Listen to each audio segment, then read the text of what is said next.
తెలుసుకుంటాడు ఆయన.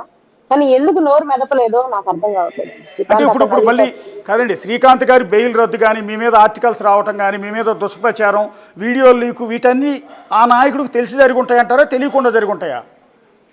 సార్ అవి తెలిసి జరిగాయా తెలియకుండా జరిగాయా అయితే నాకు తెలియదు, కానీ ఆయన క్యారెక్టర్ అయితే నమ్మిన వాళ్ళ కోసం ప్రాణం ఇచ్చే క్యారెక్టరే కానీ మోసం చేసే క్యారెక్టర్ అయితే కాదు సార్. అది మాత్రం చెప్పగలను. కానీ జగదీష్ ఇలా చేస్తున్నాడని ఆయనకు అసలు వాస్తవంగా తెలుసో లేదో నాకైతే తెలియదు సార్. ఒకవేళ తెలియకపోతే ఇప్పుడు తెలుసుకుంటే కూడా జగదీష్ పిలిపించి ఖచ్చితంగా ఆయన అడుగుతాడు సార్. ఇప్పుడు ఇప్పుడు ఆ నాయకుడు కాసేపు నాకు యూట్యూబ్ లింకులో అయినా ఈ వీడియో చూస్తారు, లేదంటే ఇప్పుడు టీవీ కూడా చూస్తూ ఉండొచ్చు. బహుశా ఆయనకి ఏమైనా అప్పీల్ చేసుకుంటారా మీరు? అప్పీల్ అదే సార్, నేను ఆయన అప్పీల్ కాదు సార్, నాకు అవకాశం ఇస్తే ఆయన కాళ్ళు పట్టుకుంటాను సార్ నేను పోయేసి. నాకు కావాల్సింది ఏంటంటే ఇప్పుడు ఎంక్వైరీ అంటున్నారు కదా సార్, అవునండి. ఈ జగదీష్ వల్ల రంగంతా ఆయన మీద ఇప్పుడు ఈనాడులో పొద్దున వచ్చిందంట, వేరే వాళ్ళు ఫోన్ చేసి చెప్పారు. ఎస్కేప్ లో ఉన్నప్పుడు దండాలు నడిపాడు జగదీష్ అనే పెట్టుకొని, ఆయన 200 మందిని పెట్టుకొని ఇచ్చేసాడు. అన్ని వాస్తవాలు కాదు సార్. ఆయన లాస్ట్ ఎలక్షన్స్ అప్పుడు మాత్రమే జగదీష్ ని పిలిపించి మాట్లాడాడు. అంతకు ముందు జగదీష్ పాల వ్యాపారంకి హెల్ప్ చేసి ఉండొచ్చు సార్. అంతేగాని జగదీష్ చేసే అన్ని అన్యాయాలకు కానీ, జగదీష్ చేసే ఇదిలో కానీ శ్రీకాంత్ పాత్ర లేదు సార్. ఆ పేరు అక్రమంగా వాడుకుంటున్నాడనే నేను నా ఆవేదన అంతా వ్యక్తపరిచి జగదీష్ నేను దూరం చేసేసాను. నేను ఆ ఆ యొక్క మా దైవం అయినటువంటి ఆ నాయకుడికి నేను విన్నవించుకునేది ఏంటంటే, నాకు అవకాశం ఇవ్వండి, నేను మీ కాళ్ళైనా పట్టుకుంటాను, నా శ్రీకాంత్ని కాపాడి నాకు తెచ్చియండి. మీ స్థాయిలో అనుకుంటే శ్రీకాంత్ బయటకు వచ్చి చాలా ఇదండి. సీఎం గారు ఆయనకి క్షమాభిక్ష పెట్టే అధికారం ఉంది, గవర్నర్ గారికి ఉంది.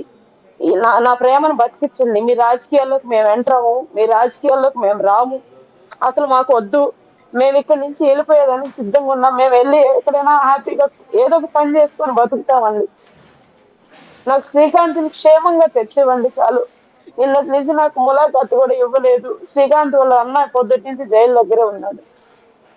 శ్రీకాంత్ని కాపాడి నాకు తెచ్చివ్వండి. శ్రీకాంత్ని అన్యాయంగా లోపలే పెట్టే కుట్రలు జరుగుతున్నాయేమో నాకు అర్థం కావట్లేదు. వాటిలన్నిటి మీద ఈ కుటుంబ ప్రభుత్వంలో నాయకులు, ఆయన దగ్గర లబ్ధి పొందిన వాళ్ళందరూ కూడా స్పందించండి అని నేను వేడుకుంటున్నాను.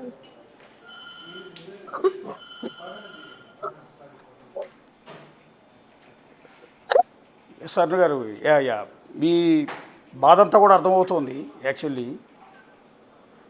ఎస్,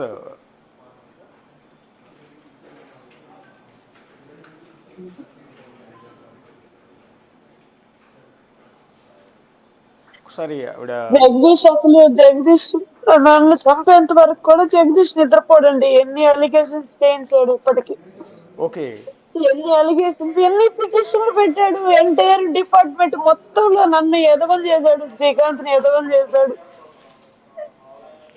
అబ్బాయికి ఏం కావాలి అర్థం కావట్లేదండి. పోనీ ఏం చేయాలి? మమ్మల్ని చంపేస్తే ఇంతతో గవర్నమెంట్ టైం వేసుకోకుండా పోతుందా? జైల్లో అది బయట నన్ను చంపేయమని చెప్పండి.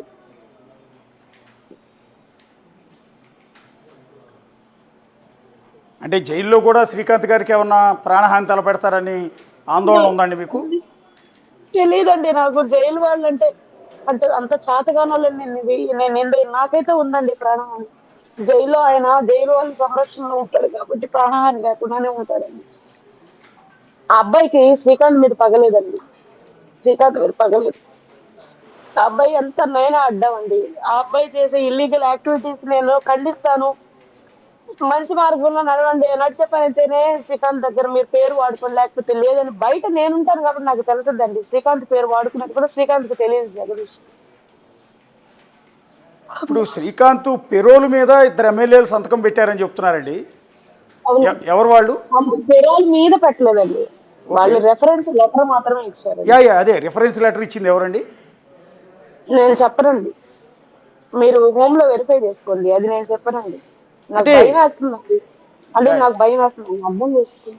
అంటే నిన్నటి నుంచి అటు సెక్రటేరియట్లో కూడా దీని గురించి డిస్కషన్ జరుగుతుందండి. నిన్న హోంమంత్రి అనిత గారు కూడా రివ్యూ చేశారు.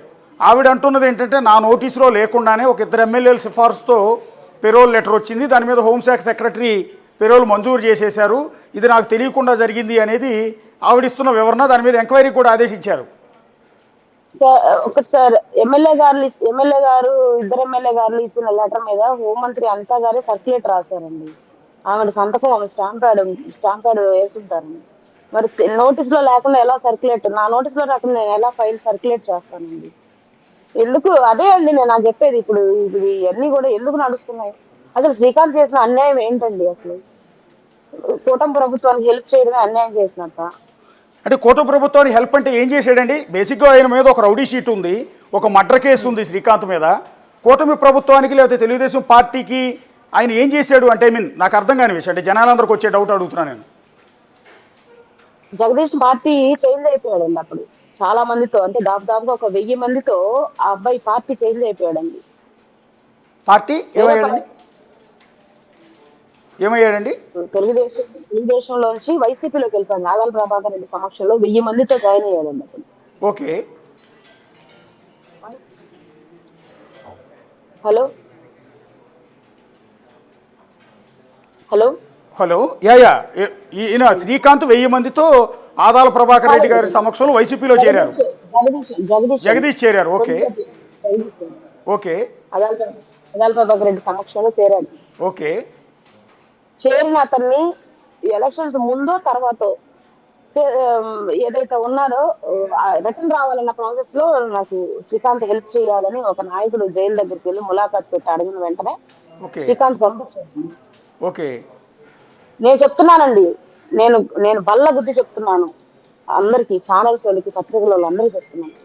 శ్రీకాంత్ దుర్మార్గుడు కాదండి. ఓకే. శ్రీకాంత్ కి రాజకీయాలంటే చాలా ఇంట్రెస్ట్, చాలా అభిమానం ఉందండి ఆయనకి ఒక నాయకుడి మీద.